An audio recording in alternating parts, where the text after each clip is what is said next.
Bad aircraft come in many forms, and last time we did a list of, well, the worst World War II aircraft, one of my rules was that they couldn't be experimental, and I focused on planes that actually entered service.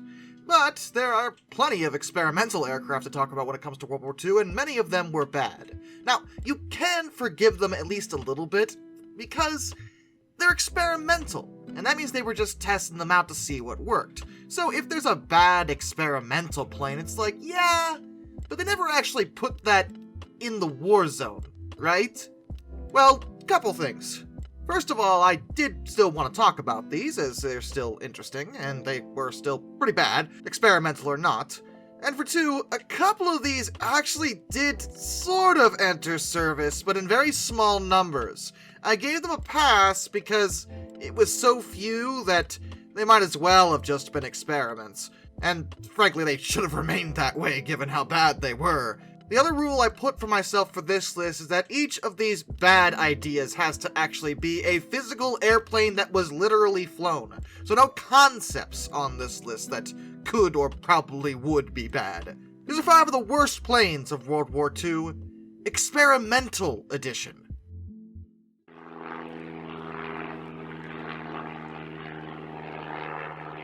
The Brewster XA-32. This was an American attack aircraft developed by Brewster, who made the Buffalo, which was underwhelming in the best of scenarios, though it is a bit overhated in my opinion, and its flaws weren't really Brewster's fault exactly, but that's another story. In any event, they continued to design and produce aircraft, and that resulted in the experimental XA-32, which had a very reasonable, practical layout for a plane of that era, designed for a ground attack role. But even just developing it was a bit of a nightmare. Brewster was having management issues internally, and a lot of these problems compounded the project. It was initially designed in 1941, but they found out that it was grossly overweight, at almost 20,000 pounds, which would put it in the same weight category as the A-20. But the A-20 was two-engined. The XA-32 was not. And due to the shape of it, drag only compounded its problem. The design seemed rather rushed and didn't really take into account a lot of the forces involved here. The aircraft had bumps and lumps all over it for no reason, and the exhaust scoops that ringed the cowling actually nearly blinded test pilots while it flew at night. So that was good. And the backfiring at low power settings actually resulted in flames engulfing the nose of the plane. It did have a very powerful engine, a 2,100 horsepower Pratt & Whitney R2800, but that wasn't enough to compensate for the drag and the weight. They tried to re-engine the thing with a 3,000 horsepower Pratt & Whitney R4360 Wasp Major, but that didn't work. The first flight of the admittedly weight-reduced prototype, which had a gross weight of 13,500 pounds, so much better, wasn't until May 22nd, 1943, 2 years after the initial design was proposed, and it fell short in pretty much every single category. It took off without any weapons, at all.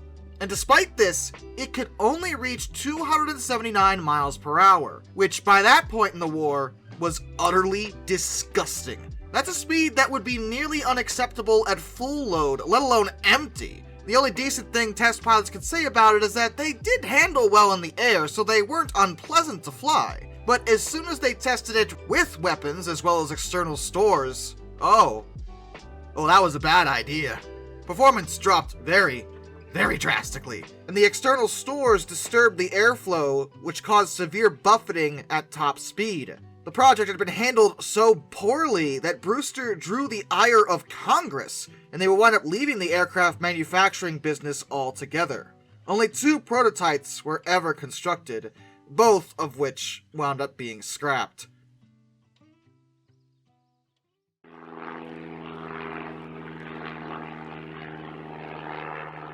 The Nakajima G5N Shinzan, which means Deep Mountain. This was a very large aircraft, a 4-engined, long-range heavy bomber that was designed for the Imperial Japanese Navy, and development started before World War II. The Allied codename for this plane was Liz. The design ethos behind this was simply that the Japanese Navy wanted a long-range attack bomber that was capable of carrying heavy loads of bombs or torpedoes a minimum distance of 3,000 nautical miles. Now, at that range, it became very clear early on that a 4-engine layout was needed, but Japanese aircraft manufacturers didn't have any experience in that kind of aircraft at the time, so the Japanese actually looked for a suitable foreign-made model on which to base the design, and believe it or not, settled on an American plane, the Douglas DC-4E airliner. Now, that particular Douglas plane never entered production, but the single prototype was sold to a Japanese airline later, only to be used to develop their bomber. Over here, the DC-4E was superseded by the Douglas DC-4, which were very successful planes.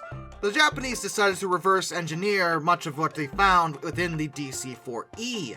The Shinzan is what came out of it. It was an all-metal, mid-wing monoplane with fabric-covered control surfaces, and it was powered by 4 1,870 horsepower Nakajima NK7A Memori 11 air-cooled radial engines, which drove 4-bladed propellers. It had a long ventral bomb bay, a glazed nose, and twin tail fins that replaced the DC-4E's distinctive triple rudder, actually.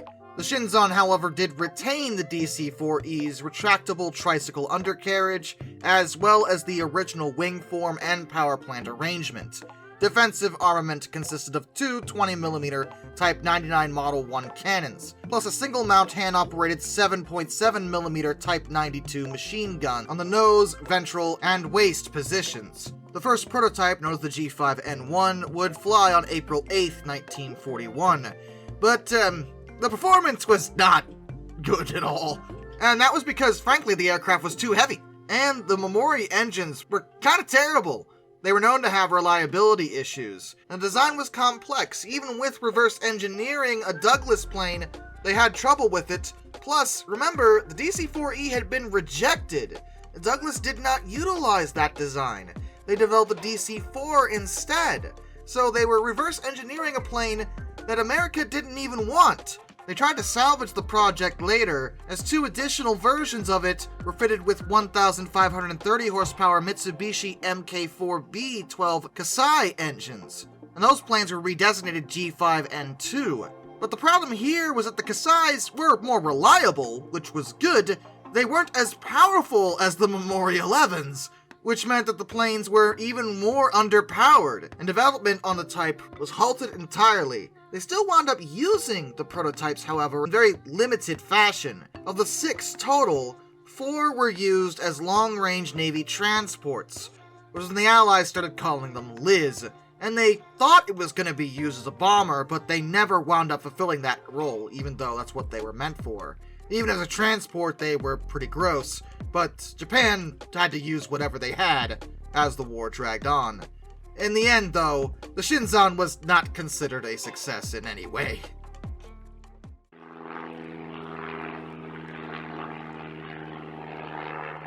The Kawanishi E-15K. That is one interesting-looking airplane. And yes, we are sticking in Japan.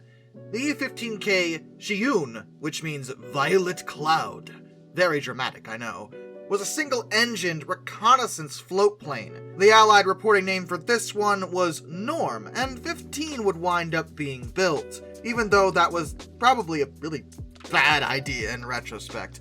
In 1939, the Imperial Japanese Navy instructed Kawanishi to develop a 2-seat high-speed reconnaissance float plane, and it was required to have sufficient performance to escape interception by land-based fighters, as well as have an 800 nautical mile range. They wanted to equip this new plane on their new class of cruisers that were intended to act as flagship for groups of their submarines, operating 6 of the new float planes to find targets for the subs. And the initial prototype was powered by a 1,460 horsepower Mitsubishi Mk4D Kasai 14, which was a 14-cylinder radial engine driving 2 contra-rotating 2-bladed propellers. Yes, they had to make this a little more complicated, apparently. And that was the first time anyone had ever tried that in Japan. They also introduced a laminar flow airfoil section to reduce drag. And the plane had a single main float under the fuselage and 2 stabilizing floats under the wings. And those stabilizing floats were actually meant to be retracted into the wing during flight. And the central float was meant to be jettisoned in an emergency, allowing the plane to maneuver much better than it would otherwise. The initial prototype first flew on December 5th, 1941, and 5 more prototypes would follow. But development was protracted because of the advanced features they were trying to put into this thing. The contra-rotating propellers, the retractable floats, this was all new to them, and they didn't quite understand how to make it work as quickly as they would have liked to. So they fell behind schedule. The retractable floats in particular actually caused several accidents because they had a habit of, once you brought them up, they didn't want to come back down again. And that meant landing was, well, rather dangerous. It was such a technical nightmare, in fact, that they wound up abandoning it entirely, and those floats, instead of being retractable, were designed to be fixed, and they did fit a more powerful Kasai 24 engine to compensate for the increase in drag. And eventually, despite being an experiment that was not going quite as well as it should have, they did order a limited production run, but the first operational one did not enter service until April 30th, 1944. When 6 of the planes were assigned to the 12th Reconnaissance Squadron of the 61st Air Flotilla. Pilots, didn't like them. To begin with, by the time they got into service, Allied fighters had much higher performance. So even if they were working right, they would not have been able to outmaneuver something like a Hellcat. On top of that, that whole main float jettison idea, that would have made them more agile and possibly have a better chance at getting away from a Hellcat. Yeah, see, as it turned out, while it had been wind tunnel tested, none of the prototypes had ever tried that during testing. And it actually just straight up didn't work when they were in combat. They were so terrible that production was cancelled in February of 1944, with only 15 of the things, including the 6 prototypes, actually being finished.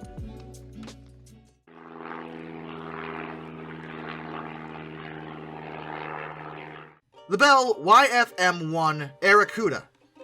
Oh boy, this is a fun story. This is another one that did technically enter service. Much like the Shiun, it did not enter very much service at all. The Airacuda was an American heavy fighter. It was actually the first military aircraft produced by Bell. Originally designated the Bell Model 1, it first flew on September 1st, 1937. It did actually have a lot of advanced features, and Bell was trying to push the envelope and distinguish themselves as an aircraft manufacturer. They touted it as a mobile anti-aircraft platform as well as a convoy fighter. The plane had a forward-firing 37mm M4 cannon with a gunner mounted in a compartment in front of each of the 2 engine nacelles. As the prop was behind the wing, it was a pusher aircraft. And although the gunners could actually aim the cannons, their primary role was actually to load them with the 110 rounds of ammunition that were stored in each of the nacelles. Which seems like a really old-school way of doing that, but okay. But as sleek and futuristic as the Airacuda may have looked, it was plagued with design problems from the start. From the get-go, it was very heavy, and wound up being slower than most bombers. And this was supposed to be a fighter, remember.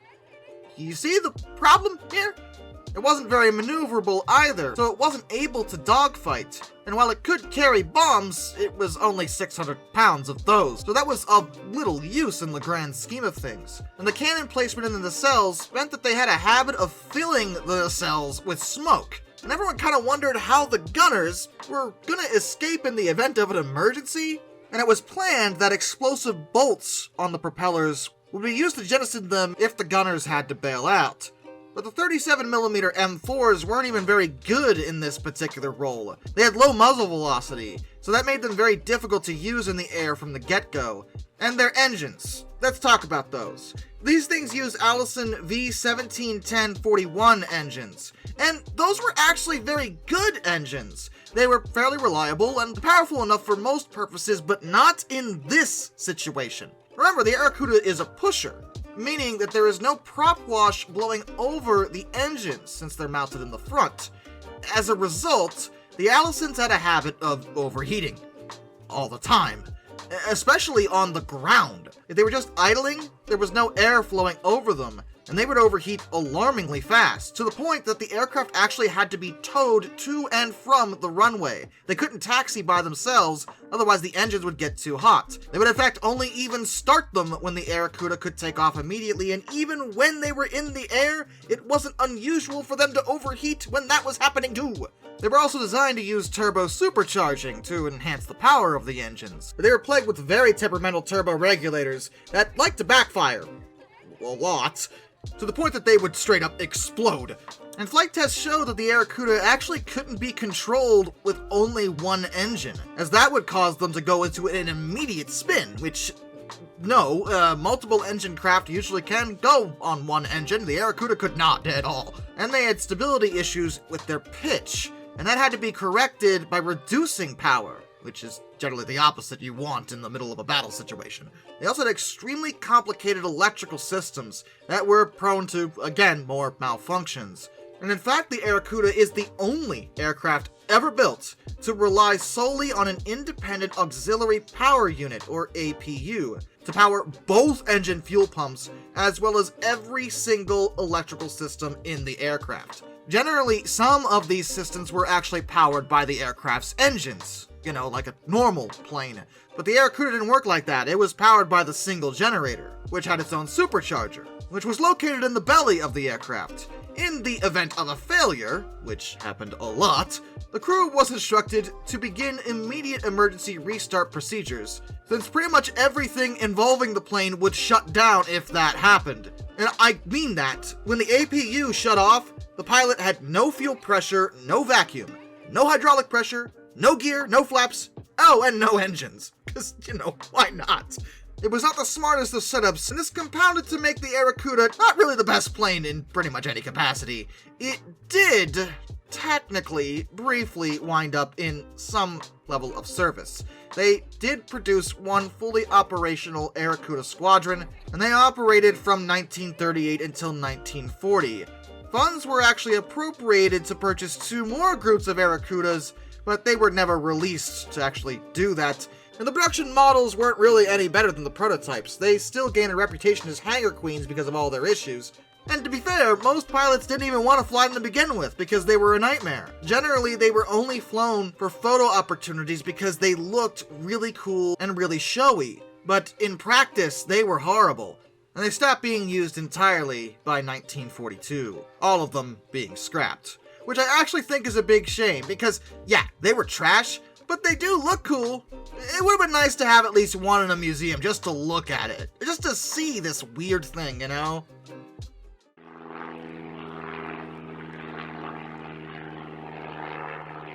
McDonnell XP-67, Bat, or sometimes called the Moonbat, was just the coolest looking plane I've ever seen in my life. Like, seriously, this plane is so awesome in its design. This is something Batman would fly, it's literally named Bat, for one. And second of all, look at this sleek, narrow appearance. Conceptually, it's very advanced, and in many ways has more in common with a modern fighter jet than it does an old-school prop plane from World War II. It first flew on January 6, 1944. McDonnell promised this thing could deliver a top speed of 472 miles per hour, with a gross weight of 18,600 pounds, and it was meant to have a pressurized cockpit, and a configuration of 6 37mm M4 cannons, equipped with a pair of Continental 1431 inverted V12s. That had turbo superchargers, and it was designed so that the engine exhaust gases could actually provide just a little bit of thrust.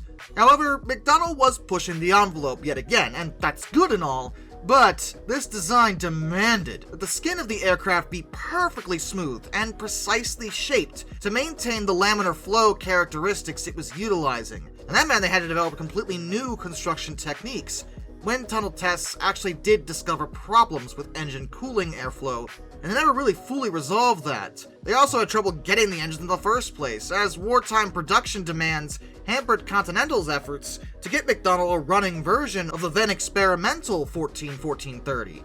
However, the plane was finally ready for ground trials on December 1st, 1943, and on December 8th, it was damaged by fires in both engine nacelles, caused by a malfunction of the exhaust manifold slip rings. By January 6, 1944, they had fixed it, and it did make its first flight, which ended after 6 minutes due to more engine problems. They made further modifications, and 2 more flights were carried out, but on the 4th flight, the engine bearings burned out when they were accidentally overspeeded. And by that point in development, it was clear that the plane was actually very underpowered. The engines were actually only delivering about 1,060 horsepower, which was far and away short of the promised 1,350 rating.